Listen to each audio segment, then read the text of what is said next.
Hi, everybody. Welcome to Module 4 and our presentation today in our Group Theory and Practice class. This is Ildiko Ran, your facilitator for today, and we are going to talk about group development. So first of all, let's think about the definition of process, because in order to think about the developmental stages in group therapy, we want to first of all think what is it that we are thinking about the development of. So it will be the development of the group process. So, in order to think about the group process, we want to establish our understanding of what it is, and it has something to do with the here and now processing of the experience, and it's the experience of each individual person in the group. It is their individual intrapsychic and their interpersonal processes and experiences.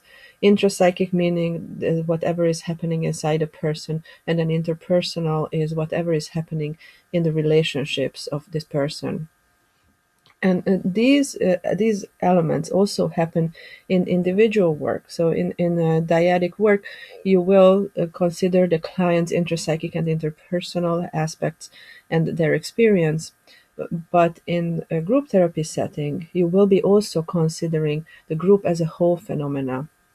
So we are processing the experiences of all of these elements, the intrapsychic, the interpersonal, and the group as a whole elements. Processing meaning working with the experiencing in the here and now as they arise. And we are verbalizing those thoughts and feelings and experiences as they arise in the room. And we are trying to work with those experiences. We want to differentiate between process versus content. So when we are talking about a client who is sharing in a group, first of all, of course, you will also listen to the content of what they are saying. But when you are in a process-oriented setting, you are also going to listen to the how they are saying it, the why, and why now, and why not somebody else is talking now, all those things, and they are part of that process focus of our work. So when somebody is talking, yes, there are other members who might respond to the content version of what's happening in this discussion, but in the process group or in a process oriented setting, will want to pay attention to the process, and we'll talk more about that. And the degree to which we utilize the process differs in different styles of groups.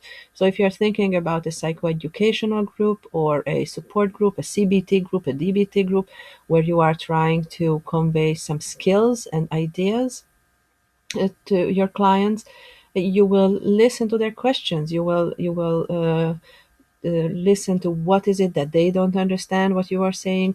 You will try to understand when they are answering each other, that in the content of what they are saying, what is relevant, what is irrelevant, and you will help your clients to um, to understand the content, the meanings, the words, and the messages in the therapy.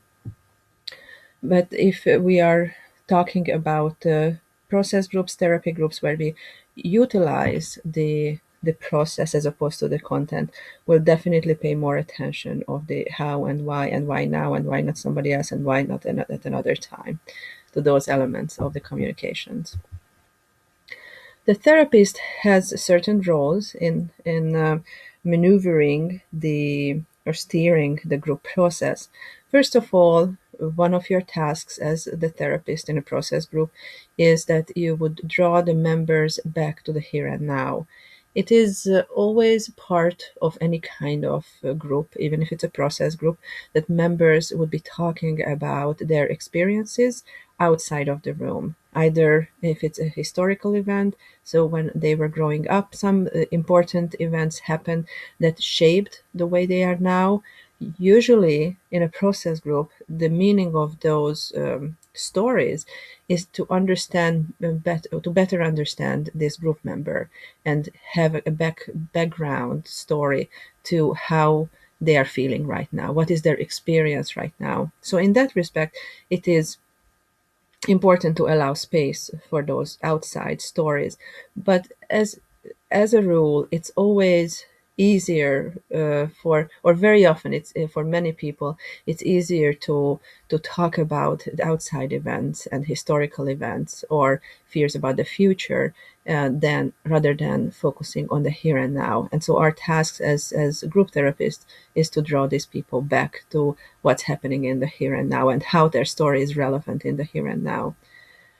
Your role as a therapist is also to allow the group members interact in their own way in order to allow the process to start. So you don't want to steer too much of how they introduce their process, their experience to the group, but you want to let it flow with some kind of natural ease, and then the people will fall into really verbalizing their experiences once they are given the frame that that's the task. What they are supposed to do is to verbalize it. They will be able to verbalize it, but they have to be allowed to start from a place that they come up on their own. So it wouldn't be like you are not giving them exercises, or you're not giving them like a bullet point handout, what are the topics for today, but that really wherever their experience is or wherever their mind is right now, that's where they would start it from. And if you're not allowing the members to interact on their own way, you would be interpreting, you would be teaching them, you would be directing them in ways that would follow more your agenda than whatever it is that they need from this group. And once the process is allowed to happen, the therapist's guidance brings on self-awareness and self-growth in the members. At this point is emphasizing the fact that group therapy is addressing individual personal issues. So when we are using the group environment to bring about personal change and personal healing, and that's what one of your roles is, that while you are drawing attention to the process, but that really that facilitates that process in each individual to grow in their self-awareness and achieve some self-growth and understanding of themselves. When we're talking about process in a group, I also want to bring your attention that there are two layers to this. And one of them is what I've been talking about, is the awareness of one's experience, verbalizing it and connecting it with others, while also noticing and incorporating other people's responses. So that's what's happening in the process of the here and now. As a member, I'm verbalizing my feelings and thoughts. I'm connecting with others. I'm trying to see what's happening with others. But really, there's another layer which is usually you as a therapist, you will you will verbalize some process comments, and those are about noticing and processing the interpersonal events in the here and now. So it's kind of like a sort of a meta communication. It's a process about the process, and usually it's very helpful to engage more of like an observing ego or an observing self. That not only we are observing ourselves and our reactions and our responses, but then also we are observing that process that was taking place in the group. So about your comments as the therapist, you always want to focus your comments on noticing the process and the experiences in the room.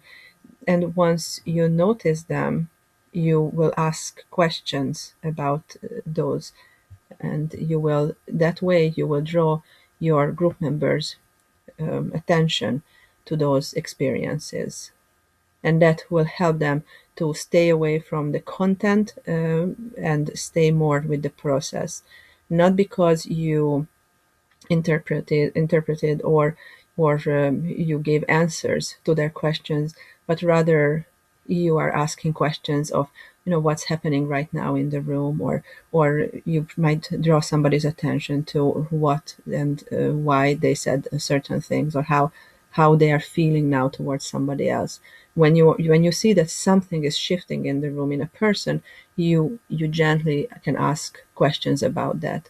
Again, gently and non-judgmentally are two very important qualities of your comments and your questions that you would ask in the room.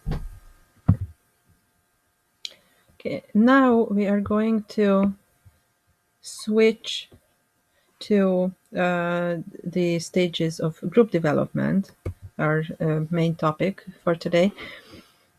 And I will briefly present three different theories for the developmental stages of group therapy. The first one is Tuckman's team life cycle that you might be familiar with. This is the forming, storming, norming, performing, adjourning sequence of developmental stages of groups. Often these stages are used in corporate team building activities, or some of those therapists who work with that population might be more familiar with these stages. And more or less, this is the same pattern that all the different theories of group development are following. That initially there is a group formation where the members figure out who they are in relation to other people, what are the safety parameters of the group setting, and then they will set the tasks for the group. Storming is the next stage, when there is some kind of conflict that this group needs to work through, and the norming is when the group norms are set, and performing is the working through stage, where you will see some other modalities. You work more specifically the different stages within this performing or working through time of group development. And then eventually the adjourning, the termination stage, the final stage in the life of a group, when in different ways we come to terms to ending the process together. Another one that in group theory we like to talk about is Baruch Levin's phases of group development. He names 4 stages. He calls the first one the coexisting or parallel. You might think about it as actually the developmental stages as children when they are growing up, and first you see when they are playing on the playground there is parallel play, and these members are coexisting, but they are coming together as a group. The main questions that group members would ask, consciously or unconsciously, at this stage: can I cope? Can I cope with my feelings and with the tasks of this group? Can I cope with this group of people? Am I safe here? Am I accepted? And the next stage, according to Levin's theory, is the inclusion stage, when members are asking questions of themselves: what subjects are okay to address in this group, who is on my side, who is in charge, when members are negotiating for the hierarchy within the group, or trying to figure out who is in a subgroup with me, or who is the leader, what are the responsibilities, what are the demands on certain group members or on the therapist, how much I can rely on the group therapist or the other members. And then he calls the next phase mutuality, the working phase, working on issues that are brought up throughout the life of group. And then termination is the final stage, when members are dealing with loss, or sometimes guilt over various issues that have come up in terms of the ending of this group environment. Separation issues come up, and it is hopefully a role modeling for a healthy separation, a healthy termination. So, in general, why do we think about group development? Why is it important that we would consider these developmental stages. I would say that that group process, the interpersonal learning, the group cohesion, and all the other tools that we have been talking about earlier in this course, they are the repertoire. They are the general tools and instruments of group therapy. These are the factors, the therapeutic factors we work with. But then there is a next step to this process is to see how the group is processing itself, how the healing work steers this group. What is it that actually going to, is the treatment goal of group therapy, and how we are going to achieve our treatment goals? That we can see through the developmental stages of group therapy. And what it really comes down to is integration. And first, initially, the initial stages of group, when these two stage in Tuckman's or Levine's model, they were both talking about the forming or the coping, the safety, acceptance stage. What the group is doing, the group is creating this bond inside the group. I called it here the inner group. So really, the working group, the group that we are working with, it creates a small safe haven or a nest where we are together, and we are we are supposed to figure out how we are going to accomplish the task at hand. And so what an unconscious way of, or a way of describing the unconscious processes, what's happening throughout these stages, is that first of all, in order to develop this safety in our inner group, in our group, we need to project our so-called bad parts to the outside world. This language talks more about object relations and the psychoanalytic ideas of transference, projection, projective identification.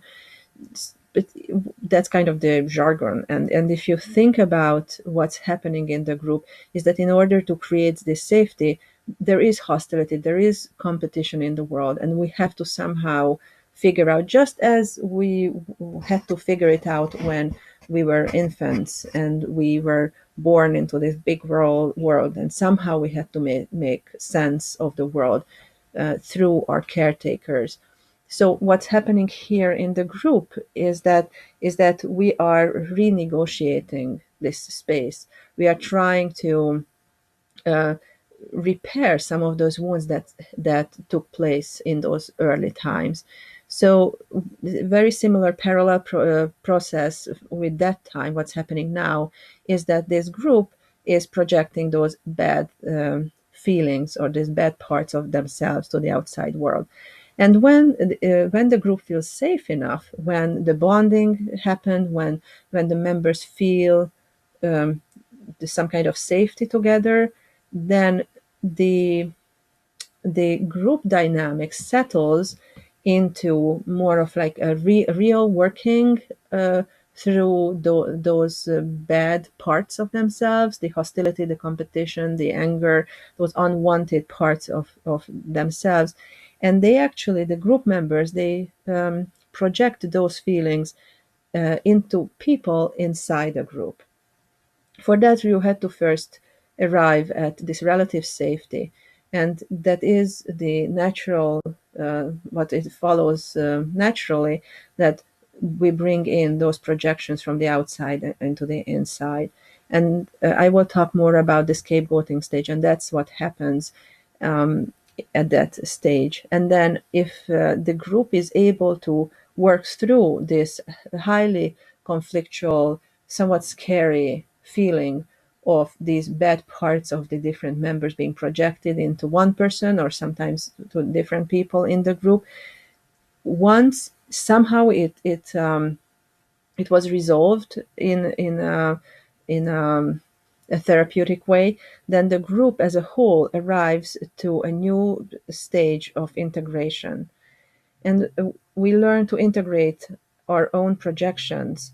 We learn how to own our own projections, how to take it back from those people we are projecting them into. And we, a result of that process, we become more whole and at peace with ourselves. And then we learn to exist, incorporating both our wanted and our unwanted parts. And we'll not need to project those parts into other people. But as you can hear, this is, or I hope as you can hear from this explanation, this is a developmental process. This is a process that people go through in infancy, in maturation, and as the group is a social microcosm, or is really a repetition, a replica or parallel process to what's happening in the outside world. Also, because as humans we go through developmental stages, so does the group. And to talk a little bit more specifically about these stages, I want to draw your attention to Ariadne Beck's work, who came up with 9 stages. And these are very similar stages in like big brushstrokes. They're very similar to the other 2 theories that I mentioned, Tuckman's and Levine's stages, phases. There is more reading specifically about Beck's work. She's very articulate and very specific about the different roles people take up on in groups. I'm going to talk a little bit about that too, and about the stages. And it's actually, I think, very interesting to read, especially if you have been participating in a longer term process group, either as a leader or as a participant. You will be able to identify those forces that were working while you were a participant in that group. And very often, and when we are in the midst of the work, we will not think or will not consider these forces as, oh, okay, everything is going according to the plan, according to the developmental stages, but it feels very real and very hurtful or very joyous sometimes. And and that of course that's part of the work, that you are going through the experience as a real experience, not as an academic. You don't want to think about these stages when you are in the midst of your work in a process group. But for the sake of understanding this work, here are the 9 stages. The initial stage, what Beck named, she really just calls them by the numbers.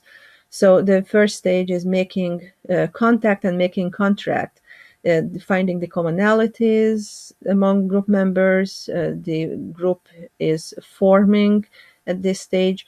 And then she jumps right into the second stage, which is the conflict, the scapegoating, when the group members are negotiating for the group's identity and for the group goals, at the same time as figuring out who is who, and um, um, and what are the conflicts, how much conflict can this group bear, meaning also how safe and how much holding there is in this group. And then the third stage in Beck's theory is the exploration of group identity and goals. So the second stage was the establishment of those goals, and here we start the exploration of those.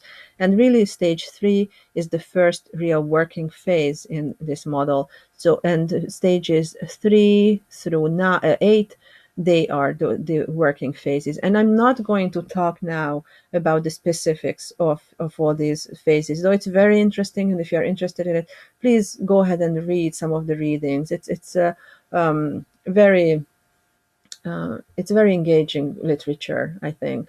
And there is specifically one paper about intimacy and hostility and their development through the stages, through these 9 stages. And it's very interesting to follow those specific features, the intimacy and hostility, that are so relevant and so important to to follow in our group process and in our own process, understanding, incorporating our own desires and our own fears, our own hostility and competition. These are all core issues that you're working through when you are in a process group. So once you worked through those, I just don't have time in this capacity to talk about those, establishing and exploring intimacy, mutuality, autonomy, and eventually achievement of interdependency and independence and interdependence, understanding our own self values and understanding other people's values and seeing them as subjective beings, while we can also stand in our own and without depending on others, without over depending on ourselves. That is the eventual goal of group therapy, to arrive at that, how to negotiate that. And then stage 9, also in this model, is termination, separation from significant people. Hopefully, again, this is a healing way of learning new ways, if most people who have had problems with separation. I want to give you a few examples of the roles that Beck names. Actually, sorry, these are all the roles, but then I will give you some examples in the different stages of group development, how these roles become significant. So the roles that she names are emotional leader, scapegoat leader, defiant leader, and task leader. It is important to note that she calls these roles leaders, which the significance of that is that by this name we emphasize that we all in the group, we all participants have the certain characteristics that these leaders are standing for. So just because the emotional leader has certain qualities, it doesn't mean that that emotional leader is the only person who owns those qualities in this group. But in fact, they are the leader because they are leading the way, showing all of us how to express those experiences, those feelings. And the scapegoat leader does the same. All of us, we all have parts in ourselves that are represented by the scapegoat leader. And again, defiant and task leader, we all have all those qualities in us. But there through the group dynamics, there will be one person who is going to represent those values. The emotional leader is the person who is most prepared to do the task, which is emotional processing in this case, and the level of understanding among members. Usually this is a well-liked person. Usually these are positive qualities that all of us group members place into the emotional leader, whereas the scapegoat leader is usually the object of open attack, and that is the person who crystallizes the pressure to conform as opposed to acceptance of differences. And that means that all of us have these two different forces in ourselves when we are in a group or social situation. On one hand, we want to preserve our differences. We want to stay individuals. We want to be appreciated for being individuals. But at the same time, we also want to conform the group norms, the group rules, and those qualities that would make us one of this group. That feeling, that experience, that I'm one of you, I'm part of this whole. And that's very often more like a pressure to conform to the group norms, as opposed to standing on our own. And there is this dilemma in all of us, and usually it's the scapegoat leader who actually verbalizes it or stands with their values or with their being. They are more prone to expressing these qualities. The defiant leader is the person who expresses ambivalence participating in the group. And you probably all know that kind of feeling when you are in a group, like you start wondering, like, why am I even here? What am I doing here? And how do I even belong? These are very different people from me. I actually should go. I just came to the wrong room.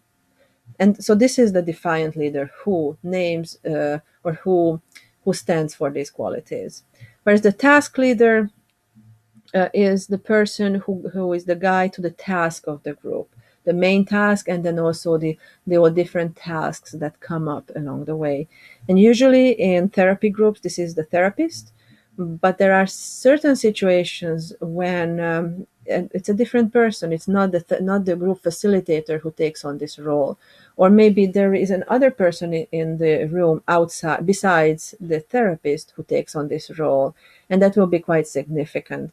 There is probably some quality in this person that makes them a leader. Maybe they are a leader or a therapist in their outside world, in the world outside of the group. Of course, you will see it often if it's a group for therapists. Very often, many group members, many therapists are able to become members of the group and allow the leader to take over the task leadership. But there are some therapists for whom it's more difficult to stop being the therapist, and then they will be these quote unquote therapists in the room. So here are some examples in stage one. For example, the emotional leader comes to the forefront in this initial stage, as the emotional leader is most ready to make use of what the group offers. The emotional leader is ready for a significant experience of personal growth, and they usually, you can say that they are turned on by the group process. These are these are the people who will be the most ready to jump in, who really who who really feel that they are in line with the goals of this group. And the emotional leader is a very important person in establishing the group cohesion, because the emotional leader is going to name and verbalize and show in their experience how this process group is going to be able to help me, but also in turn all of us. So when if the emotional leader names that this group is great and it's going to be useful in this and this and that, then just by the sheer experience of sitting there as another group member and listening to this person talking, other people will also consider if those might be true. And usually the emotional leader is quite a compelling figure and talks in a way that other people like them. The task leader is another person who plays an important role in this initial stage, and it's again either the therapist who maybe reads off the rules of participation or sets the group norms and talks about and discusses with the members what are the written and unwritten rules in the group. But it can be this quote unquote therapist who maybe with questions or with additional comments sets those rules that are setting the task for the group. An important thing to mention about the task leader, that the task leader can either hinder or facilitate the task, allowing each member to the space to make their choice regarding assessing each other and establishing the group norms, and how the group is going to evolve. So with this, I mean that when a task leader is facilitating the process, that comes by allowing members to enter their own process. So the task leader is not somebody who is going to tell others what to do and how to do it, but a good task leader would help the other members to realize for themselves what is it that they want, or how much of what the task leader is voicing, how much of that they want or they don't want, or maybe they will be able to tweak it in their own ways. And if the task leader is more rigid, then unfortunately that task leader will hinder this process of establishing the initial stages of the group process. The tasks in the first stage are creating a common bond. The members present and represent themselves, and the pair bonding is happening, and group as a whole bonding is happening. I mean by this is that what I actually already said earlier when I was talking about the projections and how the group has this initial need to create that common bond. And members will present themselves, even if there is no, usually in process groups, we don't do check ins, or we don't do like let's introduce ourselves in those regular ways that you would introduce yourself in your outside life, which also can happen in some process groups. That's absolutely normal and it will happen. But even if that's not the case, by the end of the first group or the end of the first stage, all the group members will somehow introduce themselves, will bring themselves into the group. And sometimes you will notice that either if you are a member or if you are the facilitator, you will hear other people, the group members, saying that now I feel that I arrived in this group. And you never know what is it going to be. It can be a quality they bring in that they name, or maybe a connection with another person that they are going to name. Or there can be many different things. It doesn't have to be their name, their date of birth, or their job. It doesn't need to be anything that specific. But it's something that energetically brings them into the group. And then pair bonding is an important aspect of the first stage. Each person needs to feel connected to the group. And very often, as human beings, we start with these dyads, we start with these one on one connections. And so that's part of group process as well. We do create these pairs, we do feel attracted to certain group members. There we do feel more common aspects with certain group members, and each one of us will feel more connected to other group members. And by the time of the end of this first stage, we are going to feel each one of the group members will feel that they are connected at least to one person, and that is a problem if a group member feels that they are not connected even to one person. And all those bondings, all those connections are creating the group as a whole bonding, and usually the group norms are also helping to facilitate this bonding of the group as a whole. And stage two, the scapegoat stage, which is the best known and the least loved stage of group development. Each one of the members push for the type of order that they feel most comfortable with, which again is usually an unconscious process. And we are not trying to make the group an environment that we like, but unconsciously that is what's happening. Passing the scapegoat phase is therapeutic by itself, which means that you don't need to come to huge insights or um, big insights of stories of like what are those learning points. You don't need any of that in the scapegoat stage. Just by the sheer survival of this stage, people will feel more intimate with each other. They will know that they are able to survive a conflict and some kind of hostility or aggression that was happening in the room. If that stage was well handled, it will be a relief and it will be a therapeutic event by itself. It is important to remember that people are taking up functions, the roles that I've been talking about, even if it fits their personal characterological issues. So even if it's a person that in individual therapy would be identified having certain characteristics, certain features, even if that's true, in the group room, that person is still taking up a role that other people are projecting their unwanted parts into. So it is an important distinction that sometimes it can be a person who shares less of those qualities, and sometimes it's a person who shares more, or it's more obvious, or maybe in most of the groups they participated in, they were a certain in a certain role.